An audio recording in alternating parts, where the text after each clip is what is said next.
Welcome back to Rogue Republic. Today, we're diving into a story that's been making waves in Irish politics, Sinn Féin's property portfolio, and the fact that an internal audit is still incomplete. What does this mean for transparency, power and money in one of Ireland's biggest political parties? Let's unpack it.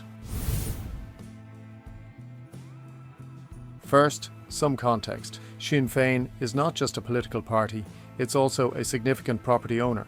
Over the years, the party has accumulated a substantial real estate portfolio, which includes offices across the island. Yet despite its size and importance, there are serious questions about how well Sinn Féin actually knows or publicly discloses what it owns. The reason this matters is twofold.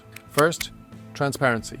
In modern Irish politics, large property holdings by a party raise questions about how funds are used and whether there are any hidden interests.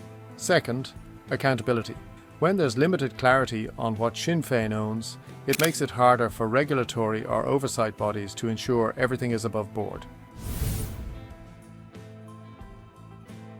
According to the independent article, Sinn Féin launched an internal audit of its property portfolio, but this audit has dragged on and is still incomplete. Why is it incomplete?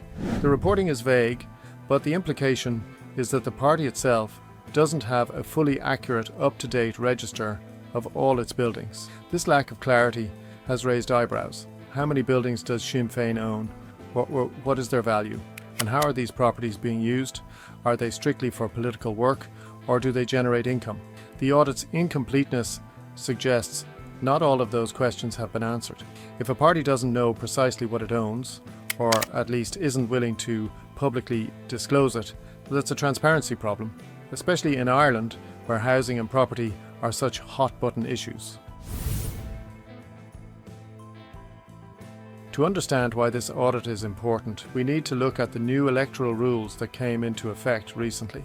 Under the Electoral Reform Act, political parties must now declare all their properties when filing accounts.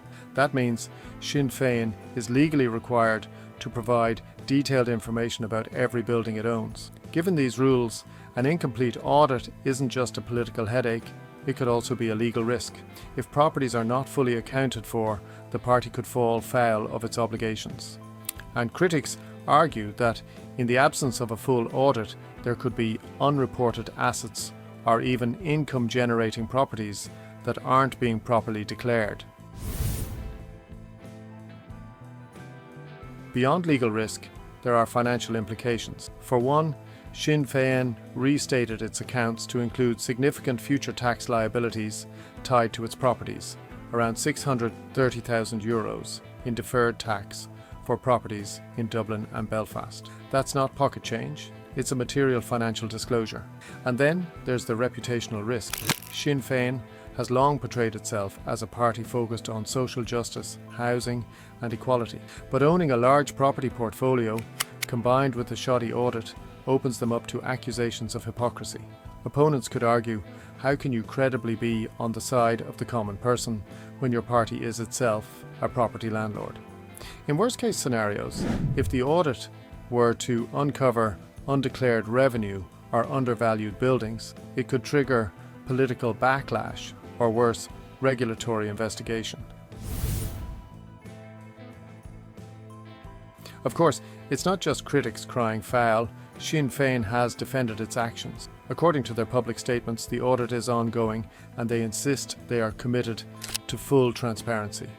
Supporters might argue that owning property is not inherently bad.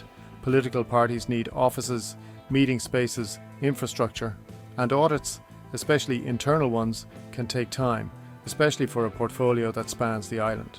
But even accepting that, the key question remains, why isn't the audit finished yet? In a political climate where the trust deficit is real, dragging feet on property transparency isn't a neutral act, it's a risk. What does all of this say about Irish politics more broadly? A few things. 1. Growing scrutiny of party finances. Sinn Féin's case shows that the public and regulators are increasingly attentive to what political parties own and how they operate. 2. Transparency is not optional. With new rules in place, Parties can't just assume property holdings are under the radar. 3. Housing politics versus property power. Sinn Féin's role in housing debates is complicated by its own property portfolio. The clash between public values and private assets is real. For voters, this matters. When you support a party because you believe in its message on housing or fairness, you deserve to know how its own property empire is run. And for parties, this is a reminder. Power doesn't just mean seats in the dial, it can also be bricks and mortar.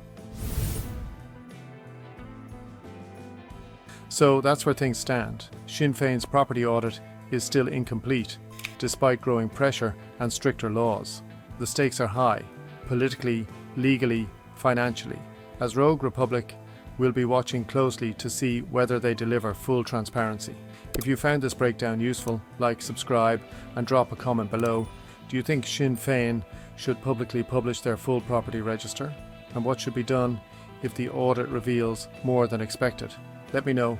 Until next time, stay rogue, stay real.